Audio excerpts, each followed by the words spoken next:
Hello and thank you for stopping by. This is Rene Ruiz with SoCal Purchase Loans, and I'm doing a video on how ADUs can be a part of the solution for the housing shortage that we're dealing with. I want to share with you first a document that I received in December of 2021, and it was from Corinthian Title. They were outlining several bills that were basically going to become laws starting January 1st. And I noticed as I read the document that they were outlining a pattern. They said, and I quote, "The newest significant trend is a series of laws that take aim at recorded covenants, conditions, and restrictions." So I kind of went through the bills that I saw, and as I was going through them, I noticed another pattern, specifically addressing ADUs. It looks like a bunch of laws are being passed that makes it easier for people to add an ADU. Maybe they lived in a zone that was restricted and you couldn't do ADUs. Well, it looks like they're doing away with that. Overall, I noticed that there was another pattern, underlying pattern. And a couple of months ago, I ran across an update on Freddie Mac's guidelines. For a very long time, we could not use any rents on an ADU to help anyone qualify.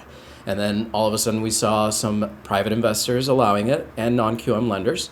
And now we have a government-sponsored enterprise, Freddie Mac, that is willing to allow us to use those rents to qualify. Here's their announcement, and I'm only reading the highlighted part.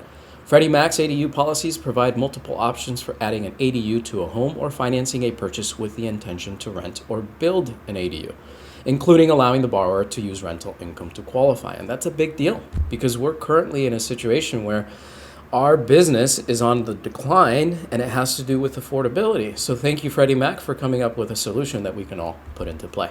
So, details.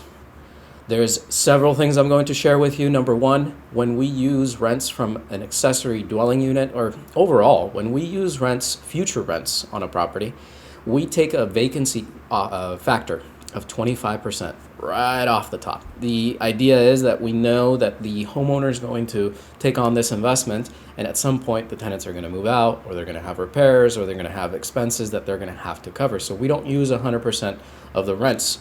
And obviously in this instance, when we're discussing ADUs, that also applies.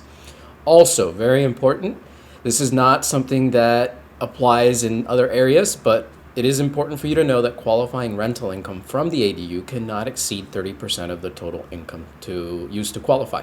Let's say that you have a buyer who is looking to buy a $3 million house and they have a $2 million down payment. That means that their mortgage payment is going to be relatively low. Well, they may not qualify without rents. Let's say this person only makes $8,000 a month, but then we use the rents from the other units that person's not occupying. Well, that limitation doesn't apply in that instance. We can actually use income from those rents that are more than the actual W-2 wages that the buyer earns, and that's allowed. But here in this example for ADUs, that is not going to be allowed. Moving on, there are requirements for the property itself, and there's also exceptions. So let's read through these bullet points. One ADU is allowed, whether it's a one-unit property, a single family, or a 2-unit, or a 3-unit, or even a 4-plex. We can only have one ADU per property. Bullet point number 2, the ADU must comply with zoning and land use requirements. However, there are exceptions, and please contact us for those exceptions. It's complicated. Overall, we want to make sure that we're not sending this video out there and getting people in trouble. So if you have a situation where you're not sure if ADU is zoned legally, please reach out to us and we'll help you figure it out. And then also, there's just a little bit out there, ADUs that are manufactured homes are allowed under certain conditions. I didn't even know that that was a possibility. It makes sense to me. By all means, if you run across one, please let us know so that we can vet it for you. Appraisal requirements. Let's slow down for this one. Of course, we're going to need an appraisal report. And of course, the appraiser is going to need to identify that there's an ADU here, and the ADU may be permitted or not. Those are essentially the exceptions that we can actually look forward to. But to read the highlights from my screenshot here, an appraisal report is required to support both the area's marketability of rented ADUs and the ADU's market rent. That means that not only do we need to see other comps that also have ADUs being compared to the subject property, but we also need to see what the rent schedules are for those ADUs. Two more bullet points in this category. At least one comparable cell with an ADU that is rented must be included in the appraisal, and at least one comparable rental ADU must be included in that rent schedule. Another important highlight, appraisal waivers are not allowed. We love appraisal waivers. They make our lives way easier. They make transactions go faster. But if we are looking to use ADU rents, can't take advantage of it. All right. This isn't numbered. Landlord education. At least one qualifying borrower must participate in landlord education. They have to take a class online. It's boring. It takes a while. Good news is I heard that it's actually free. There's other programs that you can go through, Freddie Mac and with Fannie Mae actually, where they have you take education in order for you to be able to use that program. It's a lot of the first-time homebuyer programs, and they actually cost money. You have to pay for them. Happy to announce that as far as I know, the landlord education can be obtained for free. Unless, and obviously this is the exception to the requirement, a minimum of 1 year of investment property management experience or ADU rental management experience is held by anyone who's on the loan. So again, you have to complete the landlord education unless you have that 1 year experience and can document it. Now, a couple of these questions I pulled off of the FAQ for this product, and I wanted to go over them with you because they're going to help you figure out what's going to fit in the box and what's not. So let's talk about the requirements for an ADU. So number one, does an ADU need to have a separate entrance independent of the primary dwelling unit? The answer is absolutely yes. That's one of the main determining factors as to whether or not living quarters are considered an actual ADU. It also goes on to say here that the property, the ADU, must have at least a kitchen, a bathroom, and a separate entrance. By the way, I read in the FAQ that it does not have to contain a bedroom.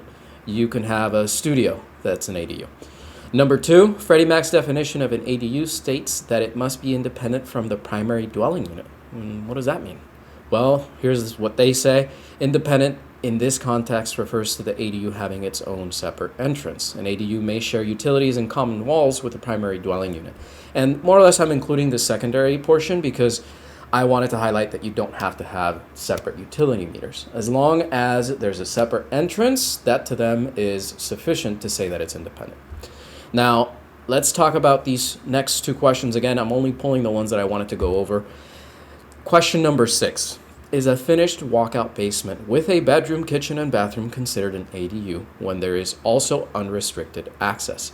The answer is going to be no. And pay attention to the reason that they're giving us. No, a defining factor of an ADU is its independence from the primary dwelling unit. In this scenario, the basement is not fully independent since access to the primary dwelling unit is not restricted, providing no means of privacy. Now, before I comment on these, let's go over question number 7. Is a finished basement with a bedroom, kitchen, and bathroom considered an ADU if access to the basement is through the primary unit and there is not a separate entrance? Well, the answer here is pretty clear. No, they don't really give too much information. It doesn't have a separate entrance. But to go back to question number 6, it does have a separate entrance. How come the property that has a walkout basement that has a separate entrance is not going to work? It has to do with the fact that the primary dwelling has access into the basement and there's no guarantee of privacy. So I want to equate this, or rather marry this, to what we see here in California. We don't see a lot of basements. We see a lot of garage conversions. And if you have a garage conversion and there's access to the ADU from within the house, well, it's going to fall under this category. It's not going to work because of that lack of privacy. All right, moving on. And last, important things to remember, the ADU has to meet legal standards. There's no exceptions. It has to have all of the right features. Also, ADU living area cannot exceed the size of the main house. That's for single-family residences. If you are looking at an ADU on a multi-unit property, the ADU cannot be any larger than any of the other units. Also, you can't have more than one ADU, and as mentioned previously, ADU income cannot exceed 30% of the qualifying income. And last, ADU rents can be used on a primary residence and on investment properties. So this is not just for primary residence. If you have an investor who's looking to purchase and there's an ADU and it fits all of the requirements that we've discussed today, it's something that we should be able to do. However, as far as we can tell, this does not work for second homes, because the moment you introduce income on a second home, now it's an investment. Here's a QR code that you can scan. When you do, it will pull up an email with a subject line already pre-populated to me requesting the materials from this presentation. So if you're interested in reviewing the rest of the publications, a copy of that document I got from Title, a copy of the actual FAQ, and the guidelines for the Freddie Mac exception guidelines, go ahead and scan this and send me an email, and I'll be sure to return it to you as soon as I'm able. Thank you for stopping by, and we appreciate your partnership. Have a great day.